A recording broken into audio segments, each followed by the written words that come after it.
Merry Christmas, Speaker. My question is to the Minister of Health and Long-Term Care.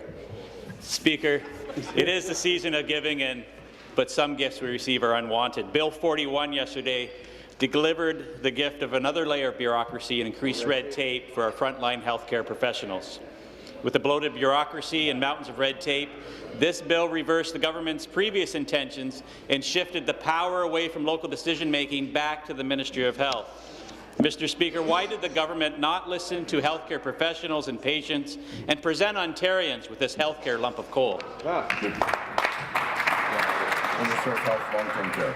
Well, thank you, Mr. Speaker. And it was a proud moment yesterday in the legislature when we did pass the Patients First Act, which makes a transformation that not only reduces bureaucracy, and I don't understand how the member opposite, when we eliminate the CCACs, when we eliminate the boards that run the CCACs and integrate that into the LHINs. I know the member opposite wants to get rid of the LHINs.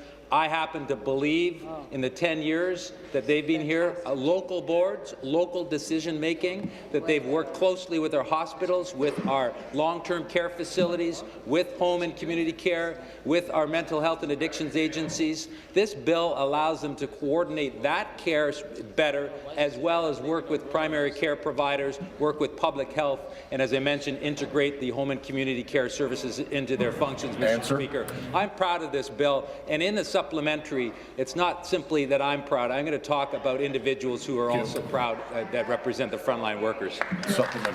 Thank you, Speaker, and back to the Minister.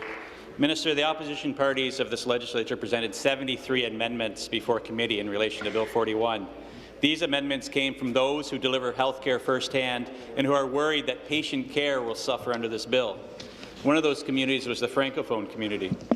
Monsieur le Président, la communauté franco-ontarienne composée de plus de 600 000 citoyens est très inquiète qu'il n'ait aucune mention dans la loi pour garantir l'accès aux services de santé en français. Mr. Speaker, will the minister ensure the Francophone community today that they will not be denied home care services in French? Thank you. Minister.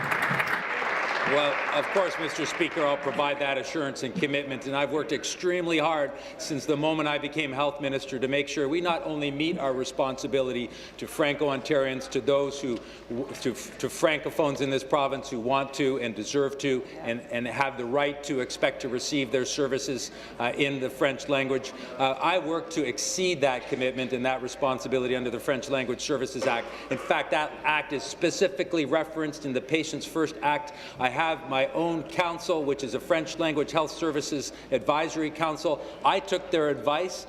We incorporated it into the bill as we were drafting, and they expressed their 100% satisfaction. And these are individuals who not only represent the Francophone community in this province, but they are leaders in the health field and advocates for patients. I took their advice. I'm working very closely with the Commissioner as well. We'll continue to work to ensure that responsibility is exceeded. Thank you.